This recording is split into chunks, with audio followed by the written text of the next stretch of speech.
it's so hard to talk about this. I keep laughing, but I also am against those people that are against abortion.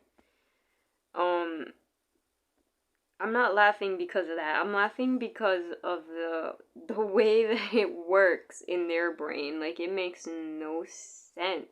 And I'm probably going to be called an idiot for this, but sperms are all alive. And I talked about this before in a comment where people were saying, oh no, women are killing their babies, abortion is bad. But do you know the process before that egg turns into an egg? In a baby, basically what you consider a baby, a sperm is also a living thing, right? There's a bunch of other sperms fighting for that one spot, basically, because this is why I was laughing, because the concept of it, and it's real. A bunch of sperms are fighting for that one spot, and only sometimes, maybe even 9, they could have like 9 babies, maybe even more, but the average person would only have one baby. So what do you want for your logic to look justice? Because the other sperms have life too. They're moving around.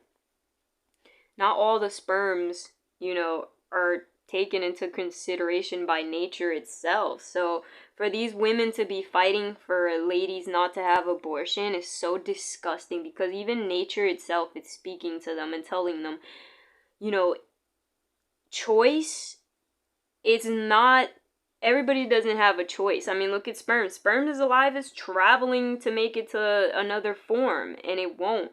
They'll just die out, I'm guessing. But the sperms that left the male's body, and that itself is saying that, you know, not everything makes it in nature. Only difference between, us and nature that you can't have, power for itself, like the power of choice.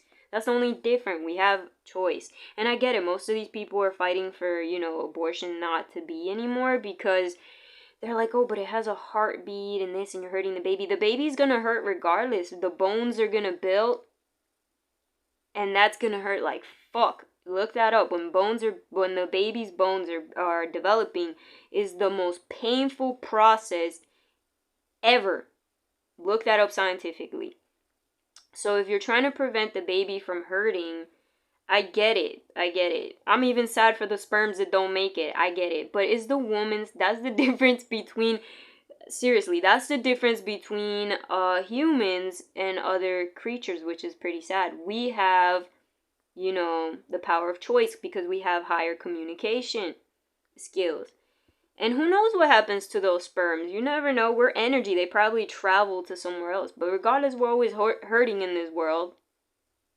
There's and who knows, in the next world there's probably release, because it's just energy.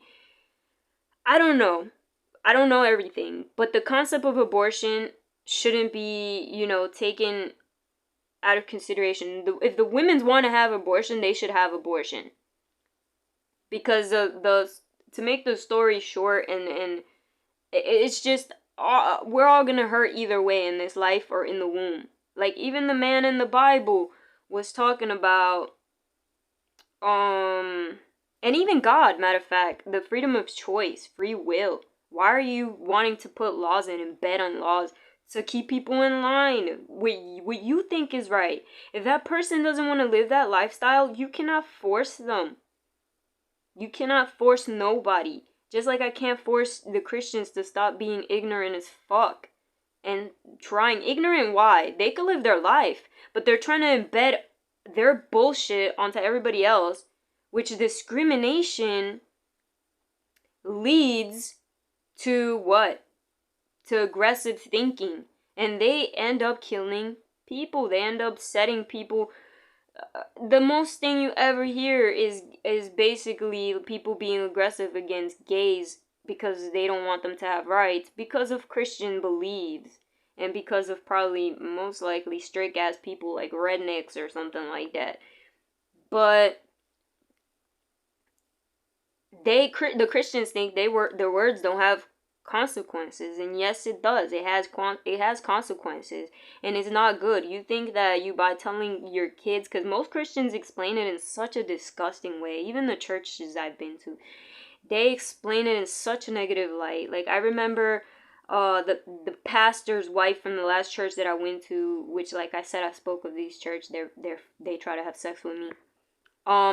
They talked about, oh, don't be disgusted, members of this church. If you see the rainbow flag, we're taking it back. And now a bunch of people are mad because the gays are, the LGBT members are using the rainbow as their flag.